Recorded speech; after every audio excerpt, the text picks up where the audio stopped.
주중에 울타리 아둘람 모임이 있었다고 말씀을 드렸습니다.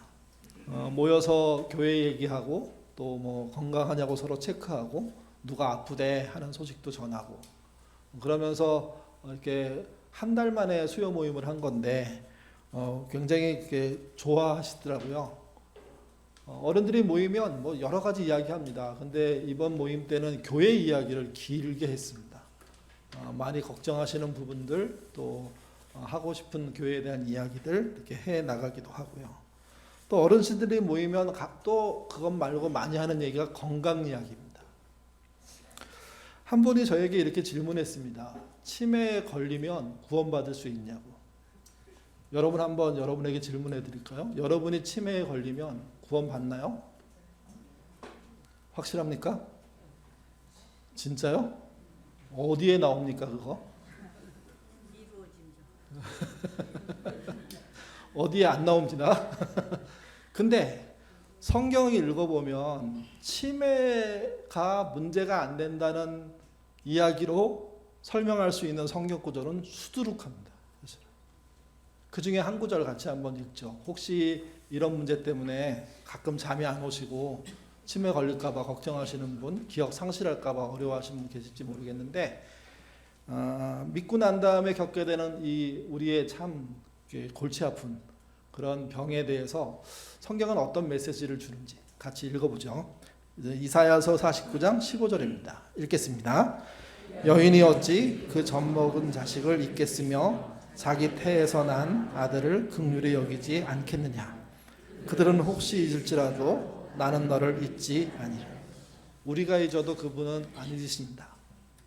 그렇기 때문에 치매 또 기억 상실로 인한 예수님을 기억하지 못하는 믿음이 없어진 것 같은 백지장처럼 된 사람이라도 구원 그대로 받습니다. 그래서 걱정하지 않으셨으면 좋겠습니다. 엘리 위젤이라는 사람이 있습니다. 1928년도에 태어난 분입니다. 그가 15살 되던 해에 유대인들을 잡아들이는 나치에 의해서 포로 수용소에 갇히게 됩니다. 그리고 부모와 두 누나를 그곳에서 잃었습니다. 생각해 보십시오. 15살 아이가 부모를 잃고 누나 둘을 잃었으니 그 마음속에 얼마나 큰 상처가 남았겠습니까? 다행스럽게 얼마 지나지 않아서 독일은 패망합니다. 그도 풀려납니다. 그는 프랑스에서 정착했습니다. 대학을 다녔고요. 기자로 활동도 하고 작가로 활동도 합니다. 그가 첫 번째 쓴 책이 우리나라에는 나이트라고 번역됐습니다. 그날 밤을 의미하는 겁니다. 15살 소년이 수용소에서 겪었던 그 이야기들을 하나하나 기록해낸 정말 실화소설, 자전적 소설이라고 할 수가 있습니다. 당시 이 책은 발행되고 난 다음에 100만 부 이상 팔렸답니다. 요즘도 100만 부 파는 거 쉬운 일이 아닌데 그 당시에 이 책이 많은 사람들에게 읽혔다는 것은 그만큼 그 당시에 겪었던 일들을 생생하게 보여줬다는 거죠. 또 그가 쓴 다른 책은요. 1984년도에 프랑스에서 문학 대상을 받기도 합니다. 그리고 그는 1986년도에 인종차별 철폐, 인권 신장 운동에 적극적으로 참여한 게 인정이 돼서 노벨 평화상까지 받죠. 이분은 이성적인 분입니다. 고난을 이긴 경험들이 있는 분입니다. 상처가 있고 상처를 극복한 경험이 실제 존재하는 분입니다. 근데 여러분, 이분이 쓴 책 쪽에 되게 이상한 책이 하나 있습니다. 신비를 다루는 책입니다. 책의 제목이 Souls of Fire라는 책인데 불타는 영혼들, 불타고 있는 영혼들 이 정도로 번역할 수 있는 제목입니다. 이 내용 속에는요. 많은 유대인과 또 유대인 바깥의 사람들이 경험했던 초자연적인 일들, 설명할 수 없는 일들에 대한 이야기들이 기록되어 있습니다. 그 중에 하나가 14세기 스페인에 살았던 한 유대인 랍비의 이야기입니다. 랍비가 날마다 뭐 할까요? 하나님 말씀을 읽습니다. 또는 암송합니다. 여러분 유대인 다큐멘터리 같은 데 보면 안식일날 회당에서 남자들끼리 모여가지고 비슷한 이게 빵 모자 쓰고 뭐 이렇게 조끼 입고 막 하면서 이제 1대1로 서가지고 막 소리 지르면서 이렇게 얘기하는 장면들 보셨을 겁니다. 그게 얘기라기보다는요, 그냥 큰 소리로 소리 지르기 같은 형식인데, 그게 그들이 하나님 말씀을 읽고 또는 질문하고 대답할 때 사용하는 교육 방법입니다. 그러니까 납빈이 안식일만 그런 걸 한 게 아니라 평상시에도 그런 경험들, 그런 일들을 반복했죠. 근데 그러던 어느 날 그가요, 평상시하고는 너무 다른, 너무 생생한 하나님 인재 체험을 합니다. 그런 일을 여러 번 반복 경험합니다. 설명할 수는 없는데 벌어진 일입니다. 말씀을 묵상하고 낭독하다가 일어난 일입니다. 누구한테 이렇게 하면 이런 일이 벌어져, 이렇게 가르칠 수 없지만 자기에게는 일어난 일이죠. 이게 14세기 스페인에서는 유대인들이 박해를 받았습니다. 납빈이 당연히 박해를 크게 받았겠죠. 잡혀가서 고문도 당하고, 그러다가 뇌를 다쳤습니다. 기억이 상실됩니다. 가족도 못 알아보고 회당에 찾아오는 유대인 식구들도 알아볼 수 없고, 말도 제대로 잘 하지 못하고, 그동안 그렇게 많이 외웠던 성경을 다 잊어버리고, 그에게 남은 기억은 그 책에 의하면 딱 한 가지였습니다. 히브리어 알파벳 23개, 22개, 그것뿐입니다. 알렙, 베트, 기멜, 타렛, 뭐 이렇게 알파벳이 그 순서대로 이렇게 쓰여지는데, 그것 말고는 아무 기억도 나지 않는 겁니다. 생각해 보십시오. 평생 랍비로 살았고 믿음을 지키기 위해서 고난을 당했고 심지어 고문받고 그래서 머리를 다쳐서 기억을 잃어버렸는데, 그걸 보는 사람들의 마음속에는요, 얼마나 그분이 상처가 되겠습니까?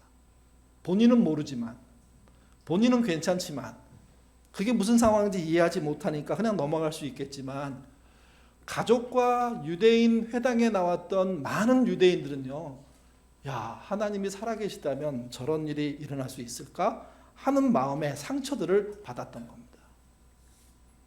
그분이 할 수 있는 게 뭐라고 말씀드렸습니까? 히브리어 알파벳을 간신히 외우는 겁니다. 근데 그분이 놀라운 건 이겁니다. 그걸 굳이 외우려고 애쓰고 노력하는 것을 반복한다는 거죠. 그러던 어느 날, 알파벳을 외우던 어느 날, 그가 건강할 때 체험했던 하나님의 임재를 다시 체험합니다. 그 장면들을 사람이 보고 놀랍니다. 하나님은 기억을 잃은 자에게도 하나님이시고, 그 능력과 권능은 건강하든 건강치 못하든 기억이 있든 기억이 없든 상관없이 하나님의 역사 속에 들어오고 하나님이 일하시면 그 일에 표현 안에 들어오는 신자, 사람이 되게 된다는 거죠. 엘리 웨젤은 그래서 이렇게 얘기합니다. 불타는 영혼의 소유자들이 이 땅에 존재한다고요. 과거에만 그런 것이 아니라 지금도 그렇다는 겁니다. 치매, 기억상실 두렵습니다. 생각만 해도 끔찍합니다. 근데 여러분 잊지 마십시오. 하나님은 신자를 잃어버리지 않으십니다. 잊지 않으십니다. 그 부분에 대해서는 조금도 걱정하지 않으셔야 됩니다. 오히려 걱정할 게 있습니다. 기억력이 좋은 우리들입니다. 기억력이 없어 하나님의 은혜 속에 보호받고 그렇게 삶을 살고 그렇게 인생을 끝내면 그 끝이 믿음의 결과로 이어질 것입니다. 근데 기억력을 그대로 갖고 있는 상태에서 우리의 생각대로, 우리의 욕심대로, 우리의 마음대로 살고 있는 사람들이 오히려 더 위험하다는 겁니다. 어디로 갈지, 어떻게 바뀔지 모르기 때문입니다. 요한복음 7장 그리고 8장은 예수님이 가르치시는 장면 속에서 겪게 되는 여러 가지 이야기들을 풀어놓고 있습니다. 7장은 주로 예수님을 반대하는 사람들과의 갈등 이야기입니다. 형제와 갈등을 일으켰죠. 또 바리새인들과 갈등을 일으킵니다. 잡아 가두려는 시도들이 곳곳에서 벌어지지만 때가 되지 않아서 하나님은 예수님이 감옥에 갇히는 걸 막아내십니다. 8장으로 넘어오면 음행하다 잡혀온 여인이 등장하죠. 큰 함정을 팠지만 예수님은 진정한 사랑과 진리로 그 답하기 어려운 현장에서 진정한 하나님의 뜻을 전달합니다. 그리고 그 다음이 지난번에 살펴봤던 나는 세상의 빛이라는 말씀입니다. 가늠하는 여인과 겪었던 그 문제에서 많은 사람들이 양심이 찔려서 뒤로 물러났지만 나는 빛이다 이 말씀 속에서는요, 이해하지 못하는 말을 계속 던지는 예수님을 향해서 끊임없이 질문을 던졌다고 말씀드렸습니다. 지난번에 이런 말씀 드렸습니다. 8장의 중요한 것은 나는 빛이다 또는 그 다음에 나오는 내가 죽은 다음에 뭐가 일어나겠다 하는 이야기만큼 중요한 건 질문이라고요. 우리는 예수님이 이미 돌아가시고 부활하시고 승천하시고 다시 오신다는 약속을 알고 있기 때문에 그때 그 이야기를 설명할 수 있습니다. 뒤에 벌어진 일과 맞추면 되기 때문에. 그렇기 때문에 우리에게는 그래도 그 문제들이 어려운 문제가 아닙니다. 근데 문제는 이겁니다. 8장 당시에 살았던 사람들은 아직 벌어지지 않은 일에 대해서, 이해할 수 없는 일에 대해서 예수님과 논쟁하고 있는 겁니다. 답변하고 질문하고 있는 거죠. 논쟁을 이어갈 수 있던 건 그 질문자들의 태도 때문만이 아닙니다. 가장 중요한 건 예수님의 당당함이었습니다. 세상 사람들은 돈을 얻기 위해서 당당합니다. 뻔뻔합니다. 하나님은요, 하나님의 아들로서 당당하셨습니다. 세상은 종교적인 주장으로 허공에다가 알 수 없는 이야기를 던지지만 예수님은요, 하나님 아들로서 생생한 이야기들을 던집니다. 그 당당함과 생생함 때문에 오히려 그 당시 사람들이 못 알아듣는 거죠. 알 수가 없는 거죠, 이게. 오늘 본문은요, 더 어려워집니다. 같이 보시죠. 8장 21절에서 22절입니다. 읽겠습니다. 다시 이르시되 내가 가리니 너희가 나를 찾았다가 너희 죄 가운데서 죽겠고 내가 가는 곳에는 너희가 오지 못하리라. 유대인들이 이르되 그가 말하기를 내가 가는 곳에는 너희가 오지 못하리라 하니 그가 자결하노라. 21절 이야기는 좀 배경 이해가 필요합니다. 21절을 다시 메시지 번역 가지고 읽어보면 이렇습니다.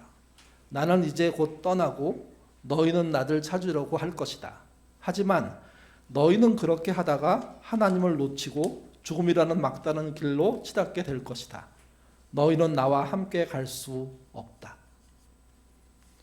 이렇게 말을 했는데 유대인들의 결론은 예수가 자살하나 보다 이렇게 얘기합니다. 도대체 어떤 내용이 사이에 끼어 있길래 예수님이 떠나겠다는 그 얘기를 자살로 받아들였을까요? 유대인들은요, 보통 죽으면 에덴 동산과 같은 낙원에 본인들은 들어간다고 믿었습니다. 믿음 때문만이 아니라 혈통 때문에. 유대인이기 때문에 당연히 낙원에 들어가는 것입니다. 근데 예수님이 이렇게 말씀하세요. 자기가 죽는데 너희는 나를 못 따라올 거야. 그렇게 얘기합니다. 여러분 이 얘기를 뒤집어 보십시오. 유대인들은 사람이 죽으면 당연히 낙원에 간다고 확신하고 있는데 예수님이 죽고 어딘가를 간다고 얘기하는데 못 온다는 거죠. 그러면 예수님의 죽음이 문제인 겁니다. 유대인들은 자살한 자는 낙원에 갈 수 없다고 믿었거든요. 그렇기 때문에 누군가 생각해낸 겁니다. 저렇게밖에 얘기 못하는 것은 그가 자살하려나 보다. 결국 예수님이 자살하니까 자신들이 가는 그곳에 못 온다는 거죠, 이게. 자살의 이유, 도대체 이게 뭔 얘기를 하는 것인지 얘기 자체가 꼬여 있습니다. 예수님은 자살하지 않습니다. 자기 죽음에 대해서 얘기하고 있는 거죠. 유대인들은 자살로 받아들인 겁니다. 도대체 왜 이런 흐름이 생겼는지 여러분 생각해 보셔야 됩니다. 오히려 예수님의 입장에서는요, 유대인이 더 걱정입니다. 자신이 가는 곳으로 오지 못한다는 것은 사실은 진짜 낙원에 이르지 못하게 된다는 이야기가 되는 건데 그들은요, 자기 편리적으로 이해하고 있는 거죠, 이게. 말씀이 이어집니다. 23절, 24절 메시지로 읽겠습니다. 너희는 이 세상에 매여 있지만 나는 너희가 볼 수 있는 세상, 그 너머의 세상과 연결되어 있다. 너희는 눈으로 보고 손으로 만지는 육신의 차원에서 살고 있지만 나는 다른 차원에서 살고 있다. 바로 이런 이유로 내가 너희에게 너희는 하나님을 놓치고 있다고 말하는 것이다. 너희는 죽음이라는 막다른 길에 있다. 내가 누구인지 말하는데도 너희가 믿지 않으면 너희는 죄로 인해 죽음이라는 막다른 길에 있는 것이다. 너희는 지금 너희의 삶에서 하나님을 놓치고 있다. 자살할 거라는 이야기를 퍼뜨리고 있는 그들에게 예수님이 던진 말씀입니다. 세 가지 이유를 들어서 유대인들이 생각보다 나쁜 형편에 빠져 있다고 얘기합니다. 첫 번째는 이런 겁니다. 그들이 세상에 매여 있습니다. 하나님께 매여 있지 않다는 거죠. 그들이 그렇게 외우고 있는 그분의 말씀에 매여 있지 않다는 겁니다. 이걸 다르게 이렇게 표현합니다. 눈으로 보고 손으로 만지는 육신의 차원이라고요. 여러분, 세상에 매여 있는 것과 육신의 차원이 뭘 말하는 걸까요? 여러 가지로 설명할 수 있지만 저는 이렇게 설명할 수 있다고 생각합니다. 자신의 꿈을 이루기 위해서 하나님을 믿는 사람들, 경제적인 활동과 건강, 출세가 목표여서 하나님을 믿는다고 말하는 사람들, 사회적인 성공과 본인이 하고 싶은 일들을 잘 되게 하기 위해서 하나님의 힘을 필요로 하는 그 차원에 머물러 있는 사람들, 이들이 육신의 차원에 있는 사람들이고 세상에 매여 있는 사람들이라는 겁니다. 그렇기 때문에 예수님의 죽음을 자살로밖에 볼 수가 없다는 거죠. 본인들이 가는 낙원, 그곳에 예수가 못 오나 보다, 그 정도로 생각하는, 거기에 머물러 있는 겁니다. 이것을 세 번째 이렇게 얘기합니다. 너희는 지금 너희의 삶에서 하나님을 놓치고 있다. 예수님이 유대인들에게 끊임없이 하셨던 말씀의 핵심이 그겁니다. 하나님을 놓치고 있다는 겁니다. 어떻게 유대인이 말씀을 읽고 있는데 하나님을 놓칠까요? 어떻게 육신의 차원에서 살까요? 어떻게 세상에 매여 살까요? 육신의 차원과 반대말은 뭘까요? 여러분 한번 스스로 한번 답해 보십시오. 육신의 차원의 반대는 뭡니까? 세상에 매여 있는 것의 반대는 뭡니까? 하나님으로부터 벗어난, 하나님을 놓치고 있는 것의 반대는 무엇입니까? 육신의 차원의 반대는요, 하나님의 말씀의 차원입니다. 하나님이 말씀하신 세상에 대한 이해가 없는 겁니다. 참 놀랍지 않습니까? 성경을 달달달 외우는 사람들입니다. 유대인 중에는 모세오경을 외우는 사람이 꽤 있었고 그 밖에 예언서들을 외워서 줄줄 꿰는 사람들이 생각보다 많았답니다. 그걸 날마다 외우고 그걸 통해서 뭔가 신비로운 체험들을 하는 사람들입니다.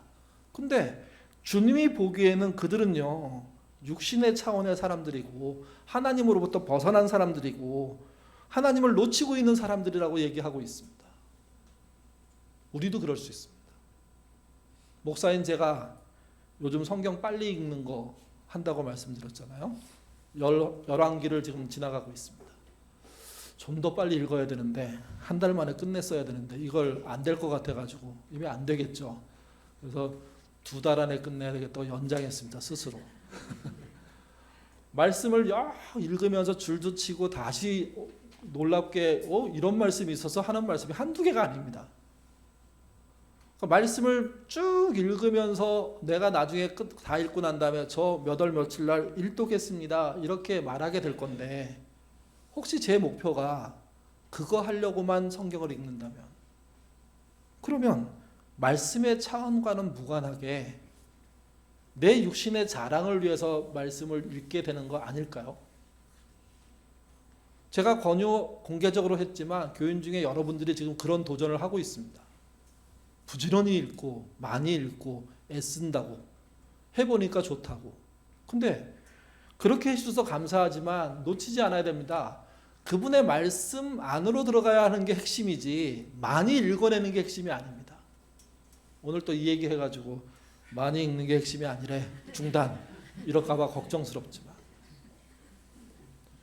육신의 차원의 반대는요. 하나님의 차원이겠죠. 근데 하나님의 차원 이야기는 우리가 할 수 있는 얘기가 아니라 하나님의 말씀의 차원이 육신의 차원 반대가 되는 겁니다.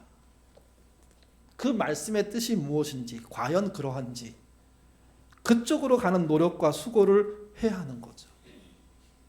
그걸 하기 위해서 사람이 하는 게 있습니다. 질문입니다. 질문. 지난번에도 말씀드렸죠. 나는 빛이다라는, 세상의 빛이라는 말씀 속에 다른 사람들이 지적하지 않는 중요한 게 있는데 끊임없이 질문을 던지는 사람들이 있다는 겁니다. 똑같이 오늘 본문에도요. 끊임없이 질문을 던집니다. 요한복음 8장에는 이르시되, 묻되, 그리고 이르되 이런 말이 21번 나옵니다. 그야말로 질문을 던지고 대답을 하고 질문을 던지고 대답하고 하는 일의 반복인 겁니다. 문제는 이겁니다. 근데 그 질문이, 그 답이 사실은 약간씩 겉돌고 있습니다. 이해가 안 된 상태에서 또 물어보고 하는 일들을 하고 있는 겁니다. 결국 25절에 보면 이렇게 묻습니다. 너는 누구냐? 저는 이 너는 누구냐라는 이 번역을 개역 한글, 개역 개정에서 이렇게 사용했는데 조금 태도면에서 좀 잘 볼 필요가 있습니다. 너는 누구냐? 우리가 그렇게 물어보면 이건 약간 적대적이고 부정적인 의문 아닙니까? 그 사람을 도대체 이해할 수 없다 하는 식의 이야기를 나쁘게, 거칠게 이렇게 표현하는 거라면요. 메시지는 이렇게 질문합니다. 도대체 당신은 누구십니까? 저는 이 표현이 훨씬 좋다고 생각합니다. 거칠게 예수를 죽이려고 했던 사람들의 질문은 7장을 넘어서면서 슬그머니 뒤로 빠지고요. 진지하게 모르는 이야기에 대해서 질문을 던지는 사람이 늘어납니다. 그리고 결국 또 묻습니다. 그럼 당신은 누구십니까? 도대체 어떤 분이시기에 이렇게 말씀하십니까? 그때 예수님이 또 대답하십니다. 근데 결론이 이거예요. 27절에 알아듣지 못하고 깨닫지 못하더라. 답변을 하셨는데 이해할 수 없는 답변이었던 게 결론이죠. 28절, 29절도 그렇습니다. 끝에 부분이니까 같이 읽겠습니다. 이에 예수께서 이르시되 너희가 인자를 든 후에 내가 그인 줄을 알고 또 내가 스스로 아무것도 하지 아니하고 오직 아버지께서 가르치신 대로 이런 것들을 말하는 줄로 알리라. 나를 보내신 이가 나와 함께 하시도다. 나는 항상 그가 기뻐하시는 일을 행함으로 나를 혼자 두지 아니하셨느니라. 메시지는 조금 더 편하게 번역했기 때문에 같은 본문을 앞에 읽은 걸 좀 기억하면서 한번 메시지도 읽어보겠습니다. 읽겠습니다. 너희는 인자를 들어 올리고 나서야 내가 누구인지 알게 될 것이다. 내가 이 말을 지어낸 것이 아니라 아버지께서 가르치신 대로 말한다는 것을 알게 될 것이다. 나를 보내신 분이 나와 함께 계신다. 그분은 나를 버려두지 않으신다. 그분은 기쁘시게 해드리는 것이 나의 얼마나 큰 기쁨이 되는지 그분은 잘. 희망적인 부분은 이겁니다. 내가 죽고 난 다음에, 들림받고 난 다음에 너희들은 깨닫게 될 것이다. 알게 될 것이다. 그러면 이 말은 이런 말이 됩니다. 지금은 알 수 있다? 없다? 없다는 거죠.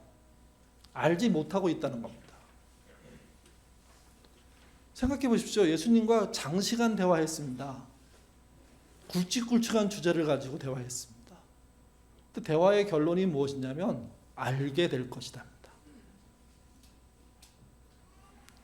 알게 될 것이다고 얘기가 끝나면 그 다음 반응은 뭘까요? 웅성웅성이 돼야 되는 거 아닙니까? 도대체 왜 설명을 제대로 못하네. 알아듣게 설명을 해줘야지. 우리가 그렇게 생각하잖아요. 설교도 알아먹을 만큼 설교를 해줘야지. 뭐 그냥 막 앞에서 얘기했는데 하나도 못 알아듣겠다 그러면 쓸데없는 소리 되거든요. 예수님 소리가 그런 거예요. 수없이 이르되 묻되 답변하되 계속 지금 7장 8장 넘어가면서 그 얘기를 하고 있는데 결론 자체는 야, 내가 죽으면 알 거야. 그러면 그때 가봐야죠. 그리고 그 당시 그 자리에 있는 사람들은 에이 이게 뭐야 이렇게 끝날 것 같습니다. 근데 그 본문은 다르게 끝납니다. 30절 같이 읽겠습니다. 30절입니다. 이 말씀을 하심에 많은 사람이 믿더라. 신기하지 않으십니까? 우리는 알아들어야 믿는다고 생각합니다. 이해해야 믿는다고 생각합니다. 받아들여야 믿는다고 생각합니다. 본문은요 이해하지 못했습니다. 받아들이지 못하고 있습니다. 여전히 의문입니다. 답변이 명료하지 않습니다. A는 A, B는 B가 아니라 그때 가봐야 너희들이 알기 시작할 거란 이야기를 던지는 것으로 이 대화가 끝이 납니다. 근데 그 이야기를 들은 사람들은요 그 말씀을 듣고 많은 사람이 믿었답니다. 7장과 8장의 차이는 그거예요. 많은 논쟁의 끝에 7장은 죽이려고 했다는 거고요. 잡아 가두려고 했다는 거죠. 근데 잡을 수가 없었다. 하나님의 때가 아니었기 때문에. 8장으로 넘어오니까 그 격렬한 토론들이 계속 진행되는데 오늘 본문 30절에 와서는요. 그 안에 생각보다 많은 사람들이 믿었다는 겁니다.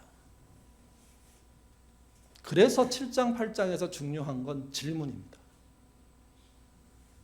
다 알지 못해도 깨닫지 못해도 이해하지 못해도 알려고 끊임없이 질문했던 그 사람들은 믿게 됐다는 겁니다.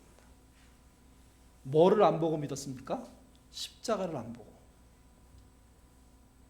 부활을 안 보고 승천을 안 보고 믿었습니다. 우리는 부활의 이야기를 듣고 십자가의 이야기를 듣고 승천의 이야기를 듣고 믿는 거 아닙니까? 그렇기 때문에 우리는 어떤 면에서 오늘 본문에 믿었던 사람들하고는요 믿음의 깊이로 따지면 우리가 더 떨어진다고 생각합니다. 진짜 안 보고 믿은 거예요. 진짜 모르면서 믿은 거예요. 다 이해하지 못하면서 믿은 거예요. 물론 그 중에는 주변 사람의 이야기에 현혹돼서 그냥 휩쓸려간 사람이 있었겠죠. 근데 성경은 압니다. 하나님이 아시기 때문에. 그들은 믿었다는 사람 안에 들어올 수가 없습니다. 명백한 건 이 혼란스러운 어려운 이야기들, 일어나지도 않은 이야기들을 통해서 믿음을 가진 사람들이 있다는 겁니다. 그래서 뭐가 가능하냐면 설명할 수 없는 방식의 믿음이 생기는 것. 그런 과정을 통해서 믿음이 생기는 게 가능해지는 겁니다. 신비로운 일도 있고 때로는요 전혀 이해되지 않았는데 믿을 수도 있다는 이야기죠. 우리나라 말에 이런 말이 있습니다. 불난 집 사람들이 잘 산다고요. 좀 다르게도 하죠. 그러니까 불난 집 사람들이 잘 산다. 이게 무슨 말일까요? 왜 그럴까요? 만약 이 말이 불난 화재를 겪은 가정을 위로하기 위해서 지어낸 말이라면 참 공허한 말입니다. 근데 이것은 통계를 내지는 않았지만 화재를 경험한 사람들, 그래서 집이 다 타버린 사람들, 큰 피해를 입은 사람들의 뒷이야기들을 나름 모아 보니까 그 전 못지않게 잘 살더라는 거죠. 아니 그 전보다 더 잘 사는 결과들을 봤다는 이야기입니다. 화재 현장을 한번 보셨습니까? 한번 불 붙어서 타는데 10분, 20분, 30분이면 그 집안이 4, 50년, 5, 60년 일구었던 모든 터전이 싹 사라져 버립니다. 인생에 이만한 충격은 없을 겁니다. 비교할 수 있는지 모르겠지만 큰 병에 걸린 사람과 화재를 경험해서 모든 재산을 낳는 사람을 비교하면 누가 더 큰 충격일지 사실은 좀 궁금할 정도입니다. 근데 어떤 사람이 그러더라고요. 불난 게 더 큰 충격일 수 있다고. 병에 걸린 건 기본 다른 건 그대로 있는 거잖아요. 거기서 병이 걸린 거니까 큰 문제이지만 화재로 전소된 것보다는 적을 수 있다는 거죠. 아무것도 없게 되니까. 그렇게 당하면 사람은요 처음에는 힘을 낼 수가 없습니다. 넋이 나간 것처럼 생활할 수밖에 없습니다. 이도 저도 어떻게 해야 될지 모르겠고 만약 주변에서 누군가 붙잡아주고 도와주지 않으면요 서 있기조차 힘들 겁니다. 그리고 시간이 좀 흐릅니다.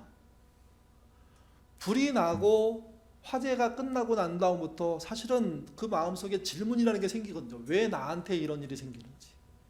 믿는 사람이라면 그렇게 질문할 겁니다. 왜 하나님은 아무것도 안 하셨는지. 왜 막아주지 않으셨는지. 내가 그 분란 현장에서 발을 동동 구르면서 하나님 막아달라고 눈물로 마음속에 막 호소했는데 그 창피함을 무릅쓰고 정말 덜푸덕 주저앉아서 하나님 아니면 길이 아니라고 없다고 그렇게 호소했는데 왜 뭐 하셨냐고. 다 타고 난 다음에 그 질문은요 더 강화됩니다. 점점점 구체화됩니다. 두 길로 가는데요. 하나는 상처가 되고 트라우마가 되고 좌절합니다. 또 하나는요. 인생에 대한 질문을 다시 시작합니다. 원망도 했다가 통곡도 했다가 그렇게 하지만 도대체 뭐가 잘못됐는가? 내가 이룬 건 뭔가? 내가 살아있다는 건 무슨 의미인가? 재산은 날렸지만 가족이 모두 살아있다는 건 또 어떤 의미인가? 사람은요 그때부터 마치 어린 시간부터 쌓아왔던 모든 가치관을 다시 쌓는 작업들을 할 수밖에 없습니다. 그 작업의 가장 큰 역할을 하는 게 질문입니다. 끊임없이 질문을 던지면서 끊임없이 길을 찾죠. 그러면서 대부분 가치관이 바뀝니다. 노력해서 경제적인 것을 회복하고 상황적인 것을 회복하고 집을 복구하고 다시 집에 들어가고 이런 작업들을 오랜 시간을 거쳐서 다시 해나가는데 그때 예전처럼 많은 옷을 소유하지 않습니다. 대부분요. 예전처럼 화려한 가구 같은 거 생각하지 않습니다. 예전처럼 남들보다 좋은 거, 더 비싼 거, 더 괜찮은 거 이런 것보다는요. 이게 의미 있을까? 가치 있을까? 제대로 쓰일까? 하는 쪽에 훨씬 더 눈이 열리고 마음이 열리고 태도가 열려서 나아지는 거죠. 물론 모든 사람이 그런 거 아닙니다. 더 나빠지고 더 무너지고 상처 속에 헤매는 사람도 없는 게 아니죠. 근데 여러분 불난 경험을 해서 모든 것을 날리는 상당수의 사람들은요. 끊임없는 질문 속에 자기의 잘못된 가치관들을 다 고칩니다. 그래서 잘 되는 겁니다. 그래서 위기가, 고난이, 화제가, 역경이 질문할 기회를 만들었고 그 질문의 결과로 그는 새로운 삶을 살게 되기에 주변 사람들이 저 사람이 불난 이후에 훨씬 더 잘 됐다고 얘기하는 거죠. 불을 내자는 뜻이 아닙니다. 불 나는 게 좋다는 뜻이 아닙니다. 없으면 좋겠지만 벌어진 다음에 꼭 나빠지는 게 아니라 좋아지는 경우도 훨씬 많다는 이야기를 하는 거죠. 오늘 본문도 그걸 보여줍니다. 잘 알아듣지 못하고 이해할 수 없는 이야기를 끊임없이 던지는 예수님. 저는 이게 이해가 안 됩니다. 사실은. 이게 이해가 안 됩니다. 근데 거기부터 앉아서 질문하고 또 질문하고 또 질문하고 또 질문하는 사람들. 점점점 그분의 당당함과 생생함 앞에 더 알고 싶어하는 사람들.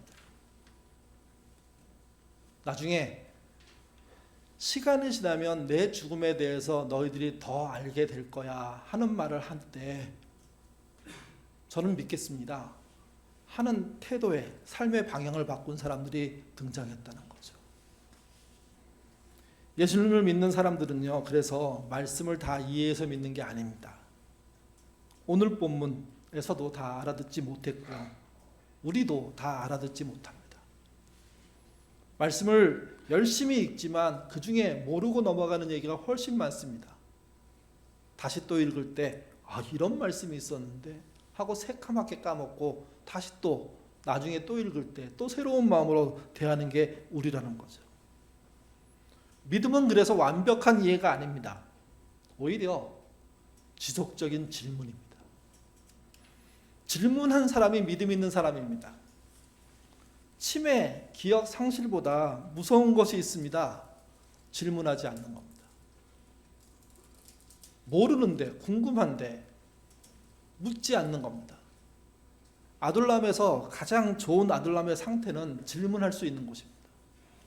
내가 좀 삐딱하고 이상하고 희한한 얘기를 하더라도 그렇게 질문을 던지더라도 그 이야기를 들으면서 진지하게 생각하고 받아주고 그래 함께 고민해보지 하는 태도의 장을 만드는 게 그래서 필요한 겁니다.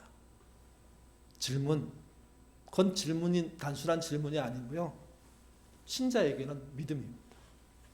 믿기에 묻는 겁니다. 믿지 않으려고 묻는 게 아니라 믿으려고 묻는 그 질문을 할 줄 아는 사람이 되셔야 되고 받을 줄 아는 교회가 돼야 됩니다. 그 질문이 살아있을 때 이해하기 힘든 것, 받아들이기 어려운 걸 믿는 사람들이 늘어나고, 그리고 그 이후에 그것이 옳은 길임을 알게 되는 그런 수정의 작업들이, 은혜들이 있게 될 겁니다. 그런 자리로 들어가시는, 질문이 믿음임을 잊지 않고 질문하시는 저와 여러분 되어 주시기를 주님의 이름으로 부탁드립니다. 기도하겠습니다. 불난 집 사람들이 잘 산다는 이야기는 한 번에 날아간 자기의 삶의 결과들을 놓고 다시 질문을 시작했다는 것입니다. 그 질문이 그들을 살립니다. 물론 질문을 가진 모든 사람들이 더 나아지는 것은 아닙니다. 때로는 상처가 되고 트라우마가 되고 그게 우울로, 공황으로 확대되어서 그 공포 때문에, 그 두려움 때문에 어려움에 빠지는 사람들이 없는 게 아니기 때문입니다. 그러나 상당수의 사람들은 질문해냅니다. 불타 없어질 것에 대해서 거기에 목 내놓고 살아가는 그 삶이 옳은지, 정말 이 땅에 살고 있는 육체적인 차원의 일들의 문제만 가지고 사는 게 괜찮은 건지, 나의 삶에 하나님은 어떤 영향이 있고 그분은 어떤 말씀을 하셨는지, 그런 질문과 그런 태도의 변화들을 통해서 가치관이 바뀌고 삶이 바뀌고, 그래서 그 삶의 내용이 달라지기에 잘 된다는 이야기를 할 수 있는 것 아니겠습니까? 우리의 신앙에서 질문이 빠져버렸다는 것은 그건 위기입니다. 그것도 몰라 하는 태도가 교회에게 있다는 것은 그건 위기입니다. 오늘 본문 7장 8장에서 보여진 끊임없는 주변 사람들, 무리들의 질문이 결국은 믿게 되었다는 결론에 이르렀다는 사실을 우리가 잊지 않게 하시고, 우리 스스로가 묻는 사람, 또 우리 공동체가 질문과 답하는 공동체 될 수 있도록 하나님 인도하여 주옵소서. 아이들이 자랄 때 끊임없이 질문을 던집니다. 부모가 귀찮아서 그걸 막습니다. 어느 정도 아이들이 크면 질문하지 않습니다. 질문하지 않은 시점부터 대화는 사라집니다. 우리의 신앙이, 하나님과의 관계가 그런 건 아닌지 살펴보게 도와주시고, 우리 안에 질문이 살아나도록 그분의 말씀을 읽는, 그래서 끊임없이 생각나는 모든 것을 질문할 줄 아는 그런 삶 살 수 있도록, 그런 공동체가 되도록 인도하여 주시옵소서. 질문, 그걸 통해 우리의 믿음이 오히려 증명된다는 사실을 알게 하시고, 그 질문의 공동체로 우리가 사는 한 해 되기를 원하오며 예수님 이름으로 기도드립니다. 아멘.